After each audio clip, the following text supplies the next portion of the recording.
অল্প সময়ে চিংড়ি মাছের এই রেসিপিটা দুর্দান্ত স্বাদের আরজি কুকিংয়ে আজকে আমি আপনাদের বানিয়ে দেখাবো। কেমন লাগছে অবশ্যই যেন কমেন্ট বক্সে আপনি জানাবেন, এবং যদি ভালো লাগে তাহলে কিন্তু রেসিপিটা অবশ্যই বাড়িতে বানাবেন। আমি এটা কিন্তু আপনাদের কাছে রিকোয়েস্ট করছি। তো চলুন বানিয়ে নেওয়া যাক রেসিপিটা। তো রেসিপিটা বানানো খুবই সহজ, তার জন্য আমি এখানে পুরো একেবারে 500 গ্রাম মতো চিংড়ি মাছ নিয়েছি। ছাড়িয়ে যদিও অনেকটা পরিমাণ খোসা চলে যায়, এবার ছাড়িয়ে নিয়েছি কেমনভাবে যাতে শুধুমাত্র মাংসটা থাকে। তো দাঁড়ান দেখাই, এই দেখুন যেভাবে মাংসটুকু থাকছে সেরকমভাবে ছাড়িয়ে নিচ্ছি। বাইরের যেটুকু অংশ সম্পূর্ণ ধুয়ে বাদ দিয়ে দিয়েছি। এবার এর মধ্যে একে একে একটু করে নুন মাখিয়ে দিলাম, আর যতটা পরিমাণ লাগে আর দিয়ে দিলাম 1 চামচ মতো হলুদ। এবার এটাকে পুরোটা মাখিয়ে নিয়েছি। আর মশলা হিসেবে এর মধ্যে দেখুন কাঁচা লঙ্কা আর 2 চামচ মতো সর্ষে নিয়েছি। এটাকে ভালো করে পিষে নিয়েছি ঠিক এরকম টাইপের করে। এবার আর একটা পাত্রের মধ্যে আমি নিয়ে নিলাম বেটে রাখা সর্ষে আর কাঁচা লঙ্কা বাটা। এটাকে আপনি যেরকম চিংড়ি মাছ থাকবে সেই অনুপাতে বেটে নেবেন।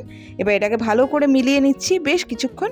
ভালো করে লঙ্কা এবং সর্ষে এই দুটোকে মিশিয়ে নেওয়ার পর নুন এবং হলুদ দিয়ে রাখা চিংড়ি যে মাছটা ছিল সেটাকে কিন্তু এই সর্ষের মধ্যে মিশিয়ে নেব। খুব তাড়াতাড়ির মধ্যে রেসিপি রান্না হয়ে যাবে, এবং বিশ্বাস করুন এই রেসিপি দিয়ে 1 থালা ভাত নিমেষে শেষ হয়ে যাবে। মানে এটার জন্য আর আপনার পাতের জন্য আর কোনো রান্না করে রাখার দরকার নেই। এটা দিয়েই কিন্তু 1 থালা ভাত শেষ হয়ে যাবে।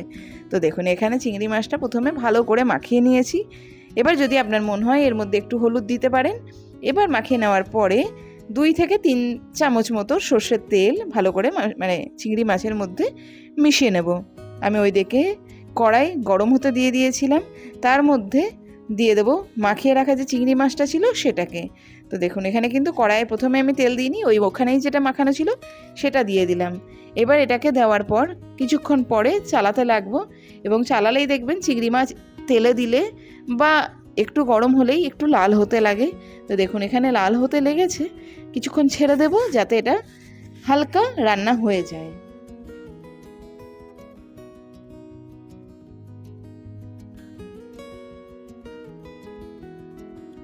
তো দেখুন এখানে রান্না হতে হতে সর্ষের যে বাটাটা সেটা কিন্তু চিংড়ি মাছের মধ্যে অনেকটাই মাখো মাখো হয়ে এসছে, এবং রান্নাটা প্রায়ই শেষের দিকে। তো বললাম না রান্নাটা হতে না বেশি উপকরণ লাগছে না বেশি সময় লাগবে। খুবই টেস্টি রান্না এবং খুব অল্প সময়ে কিন্তু এটা হয়ে যাচ্ছে।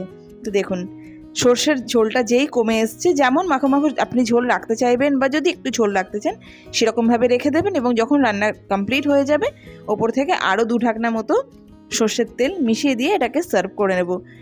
আমার এই রান্নাটা করতে মাত্র 7 থেকে 8 মিনিট লেগেছে, তার বেশি লাগেনি। চিংড়ি মাছও প্রপার কুক হয়ে গেছে এবং খুব সুন্দরভাবে মাখো মাখো টাইপের হয়েছে। আপনি যদি চান এর থেকে একটু বেশি রস মেরে দিতে পারেন, কিন্তু আমি একটু ঝোল দিয়ে খাবো বলে ভাতটাকে একটু ঝোলটা রেখে দিয়েছিলাম। তো রেসিপিটা আপনাদের কেমন লাগলো আমাকে কিন্তু কমেন্ট বক্সে অবশ্যই জানাবেন। আর যদি ভালো লাগে আমার চ্যানেলটিকে প্লিজ সাবস্ক্রাইব করে দেবেন নতুন নতুন ভিডিও দেখার জন্য, এবং এই রেসিপিটা কিন্তু বাড়িতে একবার হলেও ট্রাই করবেন। বাড়িতে সবাই কিন্তু বারবার বলবে এই রেসিপিটা বানানোর জন্য। তাহলে আজকে আর ভিডিওটা বেশি বড় করব না, তাহলে আজকে এখানেই রাখছি। সবাই সুস্থ থাকবেন, ভালো থাকবেন, দেখা হবে নতুন ভিডিওতে। আর কে কোথা থেকে দেখছেন আমাকে কিন্তু কমেন্ট বক্সে জানাতে ভুলবেন না।